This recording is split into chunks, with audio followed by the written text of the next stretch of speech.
It's kind of crazy to me that this one dude, John McTiernan, directed multiple Die Hard movies, Last Action Hero, Predator, all kick-ass movies, along with a personal favorite of mine and the topic of today's video, The 13th Warrior.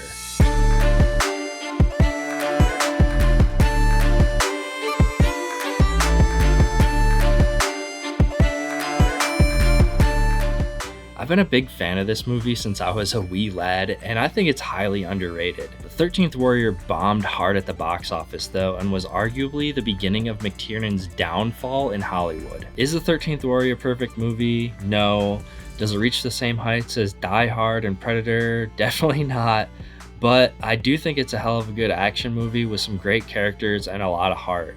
And since we don't get a lot of movies like this anymore, here's my pitch for why you should check it out if you haven't seen it yet. The 13th Warrior stars Antonio Banderas in his prime as I am Ahmed Ibn Fahlan, Ibn al-Abbas, Ibn Rashid, Ibn. Ahmed is sent on a diplomatic mission as punishment after falling in love with a married woman. On the way, he's accompanied by his friend Melchizedek. Ahmed, Melchizedek, and the group they're traveling with are attacked by raiders who flee at the sight of a Viking ship. Melchizedek is able to translate and communicate with one of these Norsemen named Herger by speaking Latin. Herger informs them that they've stopped to conduct a funeral and celebration for their late king and introduces them to one of their late king's sons, Bolvi. During the celebration, Bolvi is attacked by his brother. In self-defense, Bolvi kills his brother and has hereby become the heir apparent and leader of these Norseman bros. During this celebration and funeral, Ahmed and Melchizedek are introduced to Norseman culture and tradition. They bid me take my place among them in the halls of Valhalla, where the brave may live forever. Now, in my opinion, this really is the kind of hyper-masculine movie that just doesn't really get made too much anymore in Hollywood. And listen, I'm all for inclusivity and progressive messaging in movies. I love stuff like The Substance and just anything with like progressive messaging. I'm all for all that kinds of stuff. But I really don't think it was necessary to just totally kill off this entire brand of movie. You know, where are the Sylvester Stallone movies, the Arnold Schwarzenegger and Dolph Lundgren stuff? Like, that stuff just seems to have kind of completely disappeared. Bet on him if you like.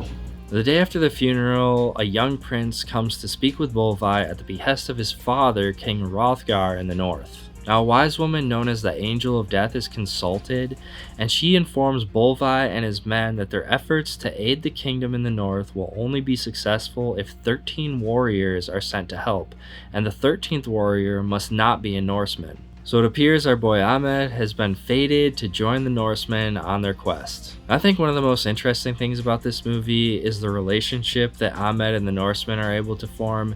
Even with their many cultural differences, Ahmed is actually able to gain the respect of these Norsemen with his ability to learn their language very quickly. Where did you learn our language? I listened. And his skills with his small but agile horse. Now, later on in the movie, he's kind of made fun of for taking the sword that the Norsemen give him, and he takes it to a blacksmith and he kind of cuts it down to his size. But again, he kind of proves that he has some skill with a blade. When you die, can I give that to me daughter? I'm a big fan of stories like this where people from different backgrounds and different cultures are able to come to respect and even deeply care about each other throughout the story. This movie really isn't just, macho bullshit. There's really some heart to be found if you look hard enough. I would even argue that this movie has more heart than Predator and Die Hard combined. That being said, it's not all sunshine and rainbows. This film does absolutely kick ass, just as the title of this video suggests. When Ahmed and his new friends arrive at their destination in the north, the action kicks off right away on the first night. A battle ensues, limbs are severed, heads are lopped off, and 2 of the Viking warriors are even killed. So right off the bat, the 13 are now down to 11, and the men know they're in for a real fight. I think at its core, the thing that makes the 13th Warrior such a kick-ass movie is it's basically a tried and true David vs. Goliath story. A small group of uniquely skilled warriors defending a helpless village being attacked by an overwhelming force. You could even draw comparisons to something like Seven Samurai. They are demons. I'm a super big fan of the character Herger. He's played by Dennis Storhoy, I think is how you pronounce his name.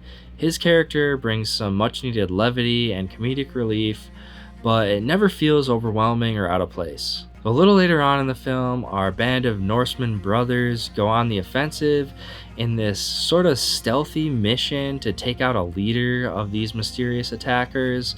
I really like this sequence, and I think it adds another kind of suspenseful action to the movie that I don't think I was really expecting the first time I watched it. Now, there aren't a ton of big battle sequences here, but there is enough action to satisfy the dad bros, and there are some interesting subplots and turmoil that keep things fresh throughout the film.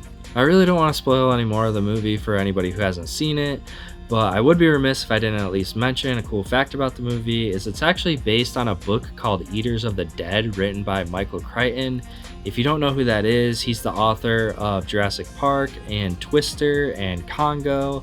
And yeah, I think this movie, like I said in the in the title of this video, I think this movie kicks ass. And also, it's kind of a shame this movie's stuck on DVD, at least here in America. There's a German Blu-ray that I found on eBay, but it sells for upwards of like $75, which I think is just a little bit overpriced. But you know, hopefully we'll get maybe some sort of upgrade in the near future for this. I think it definitely deserves it. I love this movie. Let me know down in the comments if you've seen this. What do you think of it? And yeah, hit the like button, hit the subscribe button. Thanks for watching, guys. I'll catch you in the next video.